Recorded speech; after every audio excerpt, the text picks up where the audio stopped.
Hello students, आज काफ़ी time बाद आपकी क्लास हो रही है।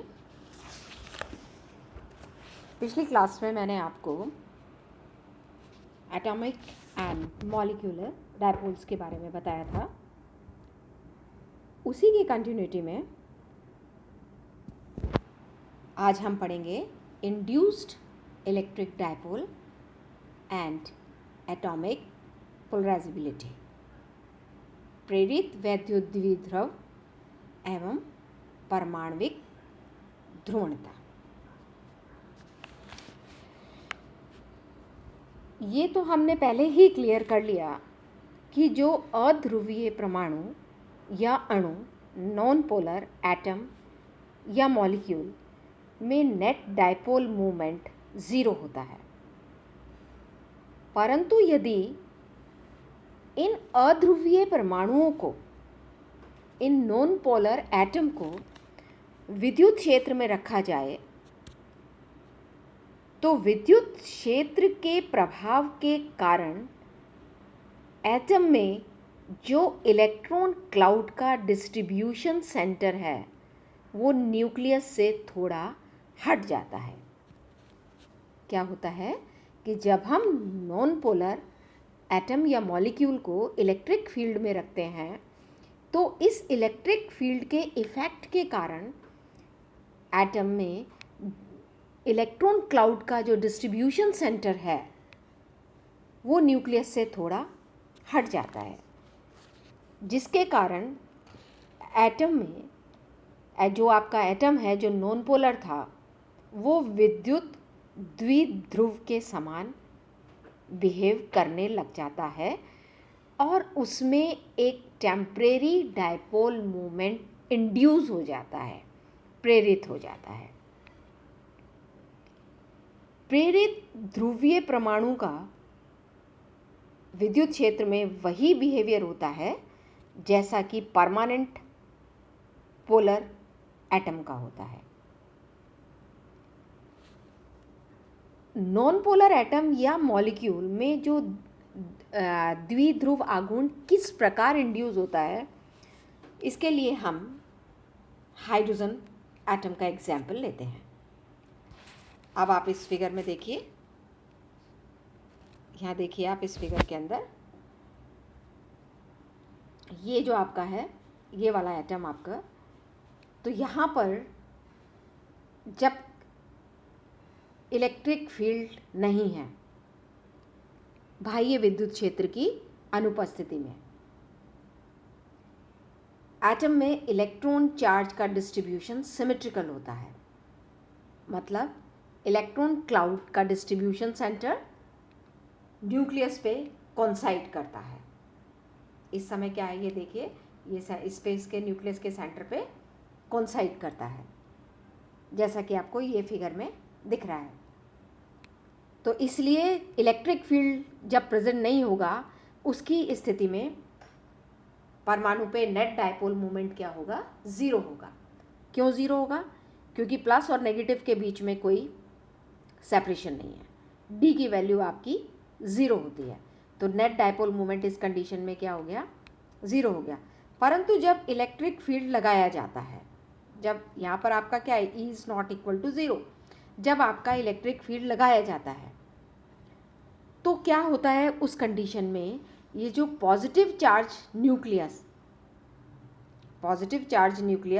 और ये नेगेटिव, इन दोनों के बीच में क्या हो जाता है, थोड़ा सा इस इलेक्ट्रिक फील्ड के कारण, अभी मैंने बताया था क्या होगा कि जो इलेक्ट्रॉन फील्ड का डिस्ट्रीब्यूशन सेंटर है वो न्यूक्लियस से थोड़ा सा हट जाता है। ये आप देखिए डी डिस्टेंस से क्या है, D is a very small distance, इससे सेपरेटेड हो जाता है।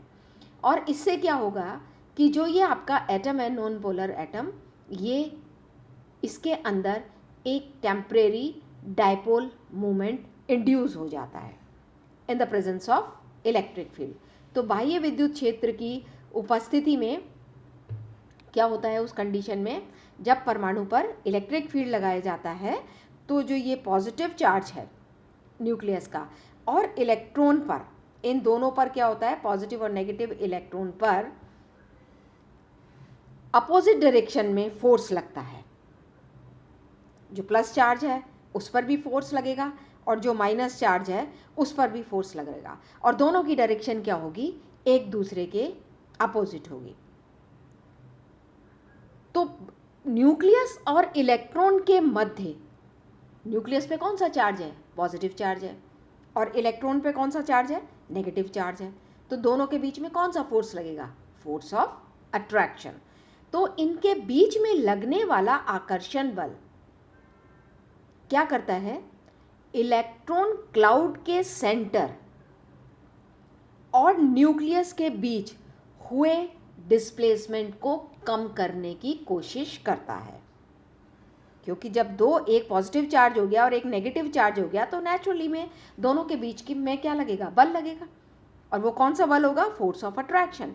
और इसकी क्या कोशिश रहेगी, इसकी कोशिश ये रहेगी कि न्यूक्लियस और इलेक्ट्रॉन क्लाउड का जो सेंटर है उसके बीच में जो डिस्प्लेसमेंट है उसको ये कम करने की कोशिश करेगा। इससे क्या होता है, एक बैलेंस की स्टेज आ जाती है, एक संतुलन की स्थिति आती है। इससे क्या हो जाता है, एक संतुलन की स्थिति आती है जिसके कारण जो है एटम में डायपोल मोमेंट इंड्यूस हो जाता है। अब आप देखिए, मैं इसको फिगर दिखा रही हूँ आपको, ये लाइक दिस। आप इस फिगर में देखिए, ये तो क्या है, इलेक्ट्रिक फील्ड जब आपका ज़ीरो है, इलेक्ट्रिक फील्ड क्या है आपका, ज़ीरो है। और ये क्या है इस समय, अब आप देखिए, ये न्यूक्लियस था और यहाँ पर ये क्या है, आपके पास में ये न्यूक्लियस शिफ्टेड हो गया इधर, और यहाँ पर दोनों पहले एक दूसरे से कोइंसाइड कर रहे थे, अब एक दूसरे से कितनी डिस्टेंस पे डिस्ट्रीब्यूटेड हो गए, डी डिस्टेंस पे डिस्ट्रीब्यूटेड हो गए। तो संतुलन की स्थिति में क्या होता है कि इसके अंदर जो है परमाणु में एक द्विध्रुव आघूर्ण प्रेरित हो जाता है। और संतुलन की स्थिति में मान लीजिए कि जो इलेक्ट्रॉन क्लाउड का सेंटर है और जो न्यूक्लियस है उसके बीच का डिस्प्लेसमेंट कितना है, डी है। तो ये क्लियर हो गया कि जो नॉन पोलर एटम है या मॉलिक्यूल है उसका स्वयं का कोई इलेक्ट्रिक फील्ड नहीं होता, परंतु एक्सटर्नल इलेक्ट्रिक फील्ड की प्रेजेंस में नॉन पोलर एटम डायपोल के समान बिहेव करता है। फलतः क्या होता है, इसमें उत्पन्न विद्युत क्षेत्र बाह्य विद्युत क्षेत्र के मान को परिवर्तित कर देता है। अब क्या होगा, दोनों के बीच इनके कारण जो फोर्स लग रहा है उसकी वजह से भी इसमें विद्युत क्षेत्र उत्पन्न हो गया, और जो हम एक्सटर्नल इलेक्ट्रिक फील्ड लगा ही रहे हैं, तो इसकी उपस्थिति में क्या होगा कि ये डायपोल की तरह बिहेव करेगा इलेक्ट्रिक फील्ड के कारण। और इससे क्या होगा कि जो इससे उत्पन्न जो इलेक्ट्रिक फील्ड होगा और जो बाह्य इलेक्ट्रिक फील्ड है वो इसके मान को परिवर्तित करने की कोशिश करेगा। It is clear that non polar atom और molecule has no electric field of its own, but it behaves as a dipole in the presence of an external electric field. The electric field produced by the polarized atom changes the external field, and this principle can be used to describe the electrical behavior of a dielectric media. अब आप देखिए, इसी figure से पहले आप समझ लीजिए, फिर मैं आपको नेक्स्ट स्लाइड में दिखा दूंगी। इलेक्ट्रिक फील्ड ई के कारण जो आपका न्यूक्लियस है उस पर फोर्स लगेगा, कितना फोर्स लगेगा, ई चार्ज और ई इलेक्ट्रिक फील्ड, क्योंकि इलेक्ट्रिक फील्ड में अगर कोई चार्ज पार्टिकल लगा है तो उस पर लगने वाला फोर्स क्या होता है, क्यू ई। तो क्यू की जगह ई आ गया और ई इलेक्ट्रिक फील्ड है, E mean small l, charge of the electron. अब एक तो ये लग रहा है, और एक नाभिक और इलेक्ट्रॉन का जो क्लाउड है, एक पे पॉजिटिव चार्ज है और एक पे नेगेटिव चार्ज है, इसके बल के विपरीत उस पर भी फोर्स लग रहा है, और वो फोर्स कितना है, F(Q1 Q2 upon R square के फार्मूले से हम निकाल लेंगे। पर इससे पहले आप ये देखिए कि जब हमने देखा तो इस बल के अगेंस्ट ये जो त्रिज्या है D, ये त्रिज्या D कहाँ से आई, ये त्रिज्या D आई कि जो नाभिक था आपका और जो इलेक्ट्रॉन क्लाउड का डिस्ट्रीब्यूशन सेंटर था वो इलेक्ट्रिक फील्ड की प्रेजेंस में D डिस्टेंस से डिस्प्लेस हो गया। तो अब हमने क्या करा, इस D रेडियस का एक गोला ले लिया, ये क्या है, छोटा वाला D रेडियस का एक ये गोला है। अब इस गोले में स्थित नेगेटिव चार्ज के कारण फोर्स लगेगा। जो आपका ई फोर्स था, इस फोर्स के अगेंस्ट ये जो रेडियस डी है, इस डी गोले में स्थित ऋण आवेश के कारण फोर्स लगेगा। और यदि नेगेटिव चार्ज का डिस्ट्रीब्यूशन, जो नेगेटिव चार्ज है उसका डिस्ट्रीब्यूशन एक समान माने, तो जो डी रेडियस का गोला है उसमें चार्ज का मान क्या होगा? मेरे कहने का मतलब ये है कि जो इलेक्ट्रॉनिक चार्ज है आपका, नेगेटिव चार्ज है, इसका डिस्ट्रीब्यूशन हम एक समान माने। तो अगर हम इसका एक समान डिस्ट्रीब्यूशन मानते हैं तो मान लीजिए कि ये गोला स्मॉल ए रेडियस का है। इसको हमने क्या मान लिया, ये जो बड़ा गोला है ये स्मॉल ए रेडियस का है, और इसमें जो है नेगेटिव चार्ज का डिस्ट्रीब्यूशन एक समान। तो इसकी चार्ज डेंसिटी कितनी होगी? चार्ज बटा आयतन। चार्ज कितना है? नेगेटिव चार्ज है ई। आयतन कितना हो गया?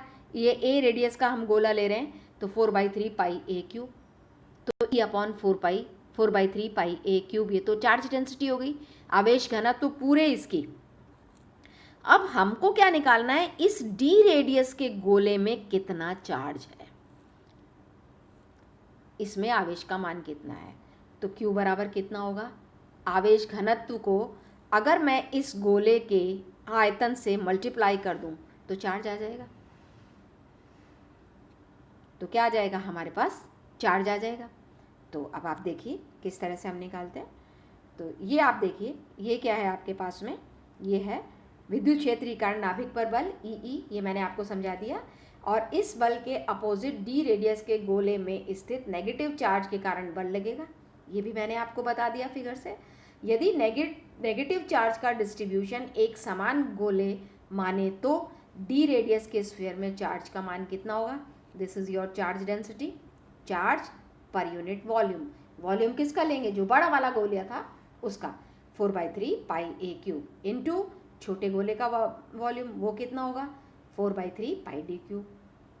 इसको सॉल्व करेंगे, क्या आ गया? E D cube upon a cube. तो जो नेगेटिव चार्ज रेडियस ए के स्फीयर में, ये मैं बता चुकी हूँ आपको, यूनिफॉर्मली डिस्ट्रीब्यूटेड माना गया है। तो इफेक्टिव रूप से ये चार्ज इस गोले के सेंटर पे माना जाता है। ये जो चार्ज है, जो हमने ये चार्ज की वैल्यू निकाली है, ये क्या है? इस गोले के सेंटर पर माना जाता है।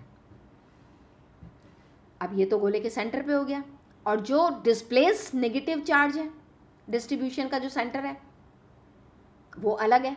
तो एक चार्ज तो ये हो गया, और एक चार्ज हमारे पास वो नेगेटिव क्लाउड का हो गया। और नेगेटिव क्लाउड का मतलब इलेक्ट्रॉन के चार्ज डिस्ट्रीब्यूशन का सेंटर। इलेक्ट्रॉन पे चार्ज कितना होता है? -ही। तो इन पे फोर्स ऑफ अट्रैक्शन लगेगा, और वो क्या होगा? कूलम्स लॉ से अपन को पता है, F बराबर के Q1 Q2 upon R²। Q1 कितना हो जाएगा? इलेक्ट्रॉन का चार्ज, और Q2 कितना हो जाएगा? ये वाला चार्ज। और दोनों के बीच की डिस्टेंस कितनी है? दोनों के बीच की डिस्टेंस कितनी आ गई हमारे पास में? अब आप देखिए दोनों के बीच की डिस्टेंस कितनी होगी। अब आपके, ये मैंने बताया आपको, ये तो आपके पास में K, this is your E Q1, और Q2 कितना है? E D cube upon a cube upon R²। दोनों के बीच की डिस्टेंस है D, क्योंकि इसी डिस्टेंस से वो डिस्प्लेस हुआ है। तो ये फोर्स ऑफ अट्रैक्शन आपके पास में लगेगा। तो इक्विलिब्रियम की पोजीशन में, संतुलन स्थिति में, ये दोनों फोर्स क्या होंगे? एक दूसरे के इक्वल एंड अपोजिट होंगे। तो ई बराबर क्या आ गया? KE² D upon a cube. तो E a cube upon is equal to क्या हो गया? E D. तो इस स्ट्रक्चर में इलेक्ट्रिक फील्ड की प्रेजेंस में जो डायपोल मूवमेंट है वो आपका किसके बराबर हो गया? चार्ज कितना है?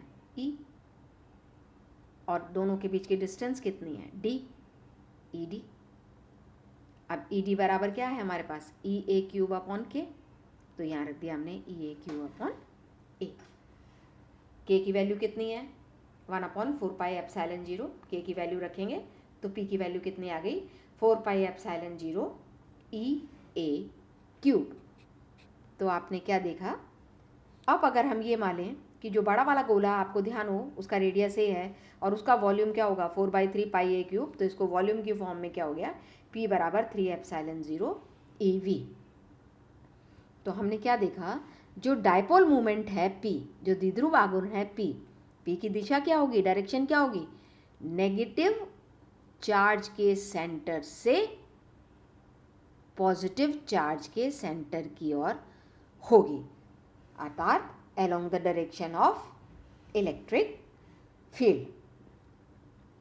तो ये आपने क्या देखा, हमारे पास dipole moment, induced dipole moment की वैल्यू आ गई। तो अब हमारे पास क्या है कि जो पॉजिटिव चार्ज के, ये डायरेक्शन बता दी, तो in the presence of an electric field the induced dipole moment in a non polar atom is in the direction of applied field and directly proportional to किसके समानुपाती होगा, E के समानुपाती होगा।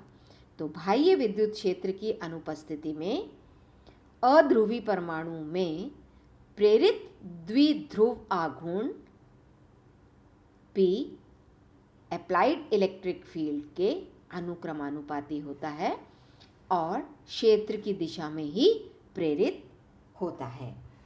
In the presence of external electric field, the induced dipole moment in a non-polar atom is in the direction of applied field and directly proportional to it. यानी कि P is directly proportional to E, और जब हम proportionality का sign हटाएंगे तो क्या आएगा हमारे पास, अल्फ़ा, और अल्फ़ा एक कांस्टेंट है और इसको हम क्या कहते हैं, परमाणविक ध्रुवणता। क्या कहलाती है ये, परमाणविक ध्रुवणता, एटॉमिक पोलराइजेबिलिटी। अब एटॉमिक पोलराइजेबिलिटी आपकी है क्या, अल्फ़ा एक कांस्टेंट है और ये परमाणु का एक प्रॉपर्टी है जिसे हम एटॉमिक पोलराइजेबिलिटी कहते हैं। तो ये क्या है आपका, एकांक विद्युत क्षेत्र द्वारा प्रेरित द्विध्रुव आघूर्ण के परिमाण को व्यक्त करता है। It represents the magnitude of dipole moment induced by an electric field of unit intensity. एकांक विद्युत क्षेत्र द्वारा द्विध्रुव आघूर्ण के परिमाण को व्यक्त करता है। यदि आपका जो इंड्यूस्ड डायपोल मोमेंट है, जो प्रेरित द्विध्रुव आघूर्ण है, वो अगर विद्युत क्षेत्र के समानांतर है, पैरेलल है, तो जो आपकी एटॉमिक पोलराइजेबिलिटी है, जो परमाणु ध्रुवणता है, वो एक स्केलर कांस्टेंट होता है। क्या होता है, एक स्केलर कांस्टेंट होता है। और यदि ये जो इंड्यूस्ड डायपोल मोमेंट है ये विद्युत क्षेत्र की दिशा में नहीं है, अगर ये इंड्यूस्ड डायपोल मोमेंट विद्युत क्षेत्र की दिशा में नहीं है, तो हम अल्फा को टेंसर की फॉर्म में डिफाइन करेंगे। किसकी फॉर्म में डिफाइन करेंगे, टेंसर की फॉर्म में। और अल्फ़ा की यूनिट क्या होती है, अल्फ़ा की यूनिट है P/E। और इसके साथ ही हमारा आज का चैप्टर, ये जो भी टॉपिक था वो ख़त्म होता है। नेक्स्ट टर्न पे आपको परावैद्युत माध्यम में भरा संधारित एवं विद्युतीय प्रवृत्ति यानी कि capacitor, field with a dielectric and electrical susceptibility, electrical polarization and electric displacement vector के बारे में पढ़ेंगे।